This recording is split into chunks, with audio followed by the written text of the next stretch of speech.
আসসালামু আলাইকুম। সবাই কেমন আছেন? আশা করি আল্লাহর রহমতে সবাই ভালো আছেন। মিষ্টি কুমড়ো কীভাবে ভাজতে হয় এটা আপনাদের সঙ্গে আজকে আমি শেয়ার করব। প্রথমে আমি দেখেন এখানে পেঁয়াজ, কাঁচামরিচ, রসুন কুচি, সাদা ফল, দারচিনি এগুলো সাইজ করে কেটে নিয়েছি।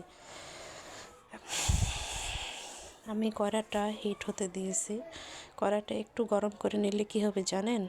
পেঁয়াজটা লেগে যাবে না, ভাজাটা করতে ভালো হবে।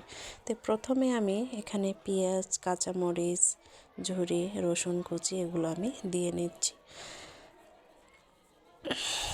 আপনারা অবশ্যই বাসায় আমার এই রান্নাটা দেখে অবশ্যই ট্রাই করবেন। জানি না কে কে মিষ্টি কুমড়ো ভাজি খেতে পছন্দ করেন। মিষ্টি কুমড়ো ভাজি খেতে কিন্তু অনেক ভালো লাগে। তো চলুন আবার রান্নায় ফিরে যাই। এখন কড়াটা গরম হতেই আমি সামান্য পরিমাণ তেল দিয়ে নিয়েছি। তেল দেওয়ার পরে এখন এটা আমি ভালোভাবে নেড়ে চেড়ে নিব।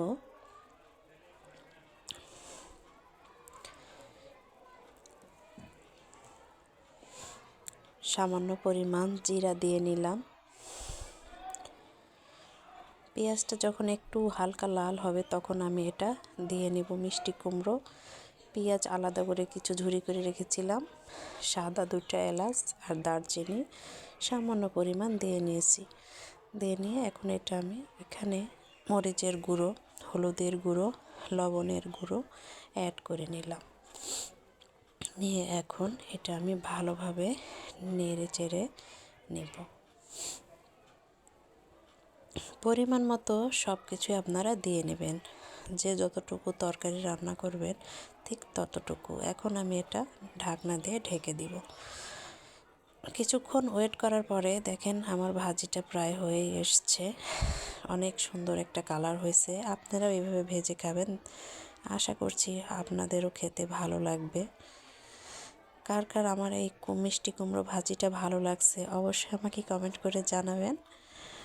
আর আমার পাশে থাকবেন। দেখেন আমার মিষ্টি কুমড়ো ভাজিটা রেডি হয়ে গেছে। মাশাআল্লাহ, অনেক সুন্দর হয়েছে, তাই না? তো সবাই ভালো থাকবেন, আমার ভিডিও বেশি বেশি দেখবেন, লাইক কমেন্ট করবেন। ধন্যবাদ সবাইকে।